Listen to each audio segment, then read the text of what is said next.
India star Prabhas cinema వస్తుందంటే ఫ్యాన్స్తో పాటు audience కూడా పండగే.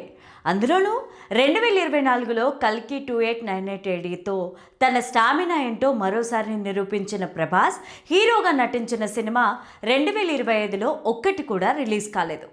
దీంతో ఆయన్ని సిల్వర్ స్క్రీన్ పైన మళ్ళీ ఎప్పుడెప్పుడు చూద్దామా అని అందరూ ఇంట్రెస్టింగ్గా వెయిట్ చేస్తున్నారు. ఇలాంటి టైంలో ఈ సంక్రాంతి కానుకగా ది రాజాసాబ్తో థియేటర్లలో అడుగుపెట్టారు ప్రభాస్. ఈ చిత్రానికి మారుతి దర్శకత్వం వహించడంతో ప్రభాస్ లాంటి పాన్ ఇండియా హీరోని ఆయన ఎలా డీల్ చేస్తాడో అని అందరూ ఉత్కంఠగా వెయిట్ చేశారు. పైగా Prabhas first time horror, fantasy, comedy జోనర్ని ట్రై చేశారు. జనవరి 9న రిలీజ్ కావాల్సిన ఈ చిత్రం 8వ తేదీయే ప్రీమియర్స్ ద్వారా థియేటర్లలోకి అడుగుపెట్టింది. ప్రభాస్ మారుతి కాంబినేషన్ ప్రేక్షకుల్ని మెప్పించిందా? తొలిసారి హారర్ జోన్లోకి అడుగుపెట్టిన ప్రభాస్ ఈ సంక్రాంతికి హిట్ కొట్టాడా అన్నది రివ్యూలో చూద్దాం. ఈ లోకంలో అన్నింటికీ డబ్బే ప్రధానం అనుకునే కనకరాజు దేవనగర సామ్రాజ్య జమీందారిని అయిన గంగాదేవి పైన కన్నేస్తాడు. తనకు జరిగిన అవమానానికి ప్రతీకారంగా ఆమెను ఎలాగైనా పెళ్లి చేసుకుని రాజ్య సంపదనంతా దోచుకోవాలని పథకం రచిస్తాడు. బైరాగి సహాయంతో క్షుద్ర శక్తులను అవపోసన పట్టి ఆమెను తన వశం చేసుకుంటాడు. ఆ తర్వాత రాజ్య సంపదనంతా అపహరించి పరారవుతాడు. ఆ తర్వాత కనకరాజు ఏమయ్యాడు? గంగాదేవిని రాజ్యం వదిలి సామాన్యురాలిగా ఎందుకు బతకాల్సి వచ్చింది? ఇందులో గంగరాజు పాత్ర ఏంటి? నానమ్మ కోరిక మేరకు తాతను వెతికేందుకు హైదరాబాద్ చేరుకున్న రాజుకి ఎలాంటి సిచ్యువేషన్స్ ఎదురయ్యాయి అన్నదే మిగతా కథ. ఈ సినిమా కథంతా నర్సాపూర్ ఫారెస్ట్లో కోట చుట్టూ తిరుగుతుంది. ఫస్ట్ షాట్లోనే కనకరాజుకి డబ్బంటే ఎంత పిచ్చో చెప్పేశాడు దర్శకుడు మారుతి.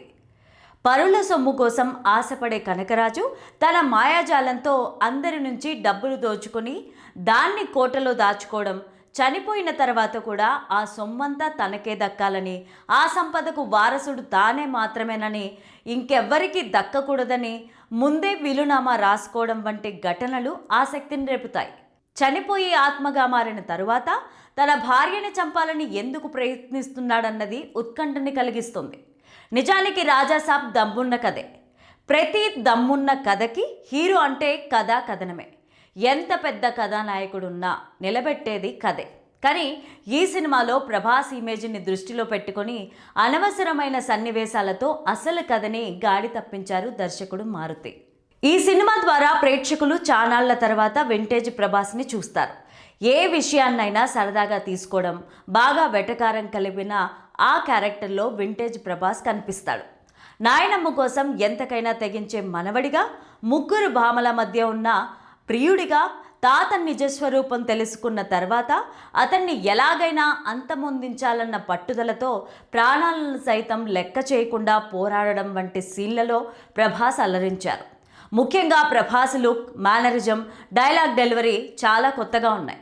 ఇటీవలి కాలంలో ప్రభాస్ నుంచి వరుసగా వస్తున్న యాక్షన్ సినిమాలు చూసి బోరు కొట్టిందనుకుంటున్న ప్రేక్షకులకి ఈ సినిమా కాస్త ఫ్రెష్ ఫీలింగ్ ఇస్తుంది.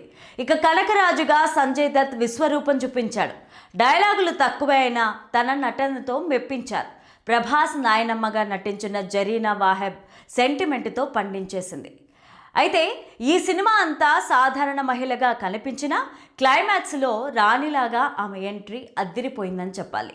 ఇక హీరోయిన్లు నిధి అగర్వాల్, మాలవిక మోహన్, రిద్ది కుమార్లకు అందాల ఆరబోత తప్ప కథలో పెద్దగా ప్రాధాన్యం దక్కలేదు. ముగ్గురిలో మాలవిక మోహన్కి కాస్త ఎక్కువ స్పేస్ దక్కింది. గ్లామర్ విషయంలో ఎవ్వరూ తగ్గలేదు. సముద్రకనిని సరిగ్గా వాడుకోలేదు అనిపిస్తుంది. వీటీవీ గణేష్, ప్రభాస్, సీను, సప్తగిరి, సత్య పెద్దగా నవ్వించలేకపోయారు. బాలీవుడ్ నటుడు బొమ్మన్ ఇరానీ సైకియాట్రిస్ట్ పద్మభూషణ్గా కీలక పాత్రలో కనిపించారు. ది రాజాసాబ్ కథ పరంగా చూస్తే అంత కొత్తగా ఏం కనిపించదు. కథ పాతదైనా ప్రేక్షకుల్ని ఎలా మెప్పించాదన్నది దర్శకుడి ప్రతిభ మీద డిపెండ్ అయి ఉంటుంది. ఈ విషయంలో మారుతి కాస్త తడబడినట్లే కనిపిస్తోంది. సినిమా ప్రారంభంలోనే సత్య ఎపిసోడ్తో కాస్త ఉత్కంఠ కలిగించినా ఆ తర్వాత ప్రభాస్ ఎంట్రీ చూపించి సుమారు గంట పాటు స్టోరీని అక్కడక్కడే తిప్పుతూ చూపించాడు. ఇంటర్వెల్కి ముందు వచ్చే సన్నివేశాలతో సెకండ్ హాఫ్లో విషయం ఉంటుందని ప్రేక్షకులంతా అనుకున్నారు. అక్కడ కూడా నిరాశ ఎదురైంది. కోటలో ఇరుక్కున్న హీరో అసలు పని వదిలేసి హీరోయిన్లతో రొమాన్స్ చేయడం, అతడి కోసం ముగ్గురు భామలు పోటీ పడే సీన్లు అంతగా మెప్పించవు.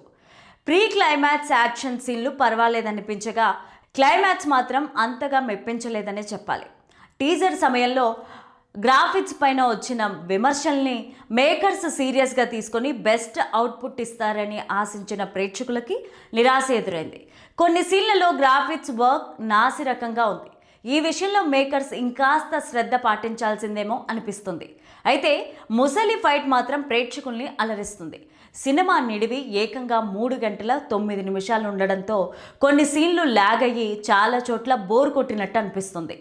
ఇలా భారీ అంచనాలతో థియేటర్లలోకి వెళ్ళే అభిమానుల్ని మాత్రం రాజాసాబ్ కాస్త నిరాశపరచొచ్చు. కానీ Prabhas entertainment, vintage comedy, timing మాత్రం ఖచ్చితంగా అలరిస్తాయి. మొత్తానికైతే మారుతి ఇంకాస్త ఎంగేజింగ్గా స్క్రీన్ ప్లే రాసుకొని ఉంటే బాగుండేది.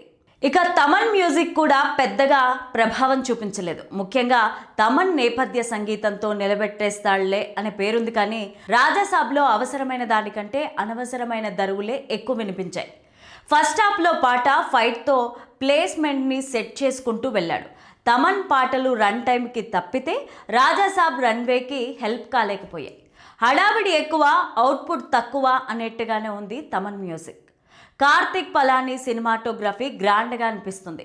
ముగ్గురు హీరోయిన్లకు కథలో పెద్ద స్కోప్ లేకపోయినా తన కెమెరా లెన్స్కి మాత్రం బాగా పనిపెట్టాడు. ప్రభాస్ని లుక్లో చాలా చేంజ్లు కనిపించాయి. ఒక్కో చోట ఒక్కోలా కనిపిస్తూ ఉంటాడు. ఒకసారి భలే ఉన్నాళ్లే అనిపిస్తుంది. కొన్ని షార్ట్స్లో మాత్రం ఇదేంటి ఎలా ఉన్నాడు అనిపిస్తుంటుంది. అయితే ముందుగా చెప్పినట్టు 3 గంటల 9 నిమిషాల రన్ టైం ఈ సినిమాకి పెద్ద మైనస్ అని చెప్పాలి. ఎడిటింగ్ కోటగిరి వెంకటేశ్వరరావు ఓ అరగంట వరకు ట్రిమ్ చేసి ఉంటే ఇంకాస్త రిలీఫ్ అనిపించేది.